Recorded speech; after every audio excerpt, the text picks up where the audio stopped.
जी, कैसे हैं आप सब? मेरा नाम करमवीर। काफ़ी टाइम हो गया मुझे वीडियोस डाले।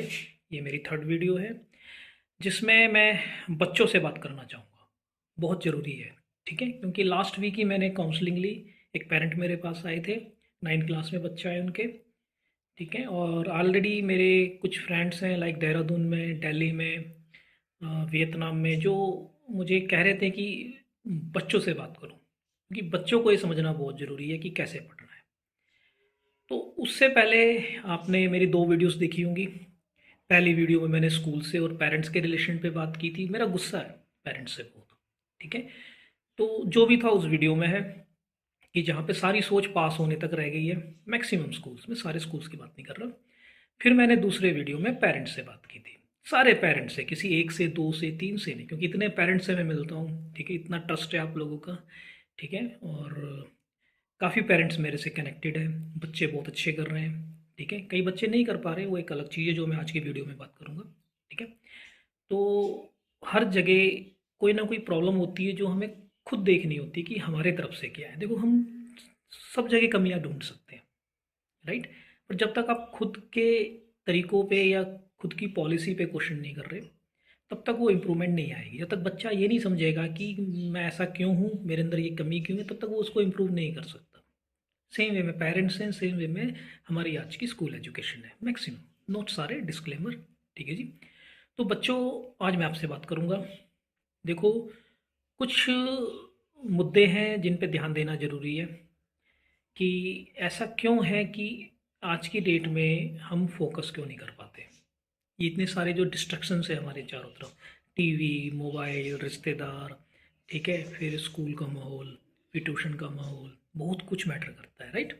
ठीक है? तो पहली चीज़ तो ये समझना बच्चों, कई बच्चे ऐसे हैं जो ये फील करते हैं कि मैं पढ़ नहीं पा रहा। वो पढ़ना चाहते हैं, कोशिश भी करते हैं, पर हो नहीं पाता। तो बच्चों, उसका मतलब ये नहीं है कि लाइफ ख़त्म है, नहीं। पुराने टाइम पे हमारे जो बुजुर्ग थे, दादा परदादा, आप देखना अपने परिवारों में, देखना कितने पढ़े लिखे हैं, नहीं है ना? बट वो इंटेलिजेंट हैं। उन्होंने इतना कुछ बना कर दिया है, राइट? चाहे वो बिजनेस है, चाहे वो खेती बाड़ी है, चाहे वो जॉब से, यानी कैसे भी, ठीक है? तो पढ़ाई लिखाई एक कंपल्सन नहीं है, बट एक ज़रूरत है आज की डेट में। क्यों ज़रूरत है, ये एक दूसरे एग्जाम्पल से बताता हूँ। अब बड़े से बड़े बिजनेसमैन, पॉलिटिशियन या बड़े बड़े लैंडलॉर्ड्स होंगे, ठीक है? और छोटे लैंडलॉर्ड भी, ठीक है? फिर भी वो अपने बच्चों को, या छोटे मोटे बिजनेस वाले भी, सेल्फ एम्प्लॉयड लोग होते हैं जो दुकानें चला रहे हैं या कुछ भी है, सब अपने बच्चों को स्कूल तो भेजते ही है ना, ठीक है? चाहे कितना पैसा हो या कुछ भी हो, फिर भी स्कूल भेज रहे हैं ना, क्योंकि स्कूल एजुकेशन एक नेसेसिटी है, एक ज़रूरत है, ठीक है? आपको इक्विप करने के लिए, फ्यूचर चैलेंजेस के लिए, आपको ग्रूम करने के लिए, आपको मैच्योर करने के लिए, ठीक है? पर नहीं हो पाता तो कोई दिक्कत नहीं है, कोशिश करते रहो, बस गिव अप नहीं करना है, समझ रहे हो? गिव अप नहीं करना है। अब मैं उन बच्चों पे आता हूँ जो लाइफ में कुछ करना चाहते हैं, ठीक है? जिन्होंने सपने बना लेते हैं कि मैंने आईएएस बनना है, आईआरएस बनना है, आईपीएस बनना है, ठीक है? मैंने क्रिकेटर बनना है, मैंने मजिस्ट्रेट बनना है, मैंने क्या कहते हैं, गेट का पेपर क्लियर करके सरकारी इंजीनियर लगना है, ठीक है? या मैंने सॉफ्टवेयर इंजीनियरिंग करनी है, या मैंने एआई में जाना है, ठीक है? उन बच्चों के लिए क्या चाहिए? देखो बच्चों, 3 चीज़ें चाहिए बस, ठीक है? पहली चीज़ है फोकस, कि फोकस होना चाहिए, जो करना है ना, फोकस तो चाहिए। भीड़ से अलग होना पड़ेगा, समझ रहे हो? अपने चारों तरफ देखना, भीड़ है, ठीक है? उस भीड़ में वही बच्चा कामयाब है जो गर्दन ऊपर उठा के अपना फोकस चुनता है। फिर उस फोकस को पाने के लिए विलिंगनेस चाहिए। विलिंगनेस का मतलब है एटीट्यूड, गिव अप नहीं करना है, ठीक है जी? करके दिखाऊंगा। तीसरी चीज़ होती है प्रैक्टिस, स्किल लाने के लिए, ठीक है? बहुत ज़रूरी है, लाना पड़ेगा ना, करना पड़ेगा। पर इसका, इस चीज़ को मैं एक दूसरे एग्जांपल से समझाता हूँ। इंडिया का एक बहुत ही मेन एग्जामिनेशन है यूपीएससी का, सीएससी, जिसके थ्रू आईएएस, आईपीएस, आईआरएस ये सारे बनते हैं, एग्रीड, आईएफएस, राइट? तो बच्चों, आपको पता है कि उसमें 5 से 6 लाख बच्चा, 4 लाख बच्चा बैठता है एग्जाम में, 8-10 लाख अप्लाई करते हैं, ठीक है? और पास कितने होते हैं? Few thousands. कितने? Few thousands. इंटरव्यू और मेंस को छोड़ दीजिए, परली में ही फ्यू थाउजेंड्स ही, 10,000, 15,000, 5,000, 20,000 एक मैक्सिमम सी है जो, मतलब कि मेरे नॉलेज में, ठीक है? तो इतने बच्चे पास करते हैं। रीज़न क्या है? सोचा इस चीज़ को? जो देखो, सबके अपने अपने होंगे। मैं कहता हूँ कि कहीं भी वो फाउंडेशन बनाना बहुत लेट स्टार्ट करते हैं, वो डिग्री के बाद जाके मैक्सिमम बच्चे तैयारी स्टार्ट करते हैं, राइट? अगर आप स्कूल एजुकेशन से ही अपनी एसएस साइंस और मैथ ढंग से कर लो तो आगे आपको कुछ भी करना है, देखो 8th 9th 10th, ठीक है, ये तीनों क्लासेस फाउंडेशन की है। अच्छी तरह से करो, इम्प्रूव करो अपने आप को, कोशिश करो, ठीक है। ये लाइफ में हमेशा काम आएगा, हमेशा काम आएगा। क्या पता आपको क्या आगे बनना पड़ जाए, क्या करना पड़ जाए, राइट।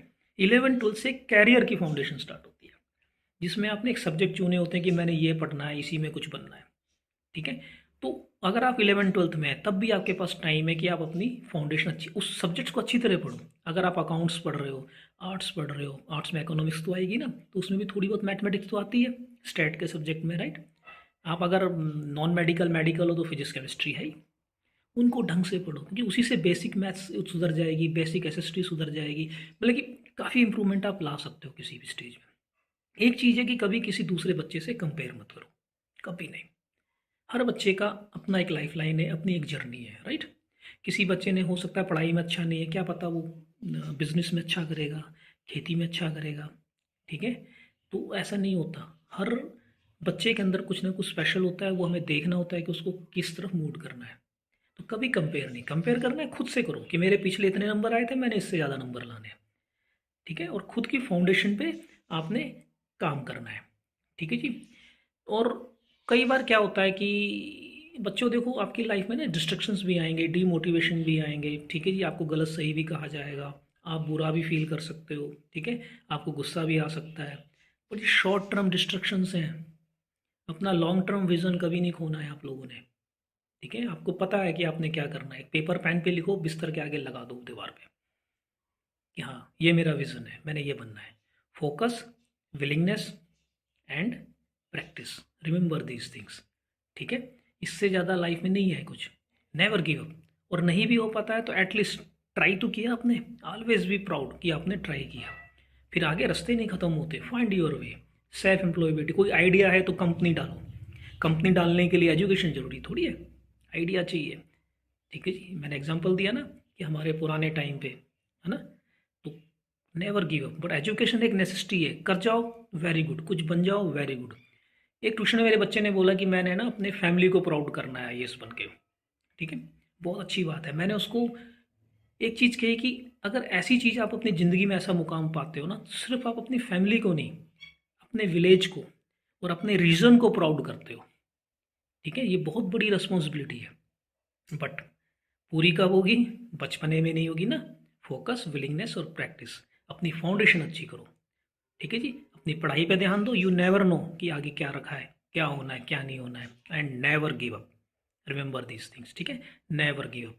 एंड कोई भी चीज़ डिस्कस करनी है, कुछ भी है, ठीक है, so you can reach me on this channel, ठीक है। आई एम ऑलवेज अवेलेबल, ठीक है। और इन चीज़ों की फीस नहीं होती, ठीक है जी। तो you can always write to me, ठीक है। आप यूट्यूब पे डाल दो, I will get back to you, ठीक है जी। Thank you.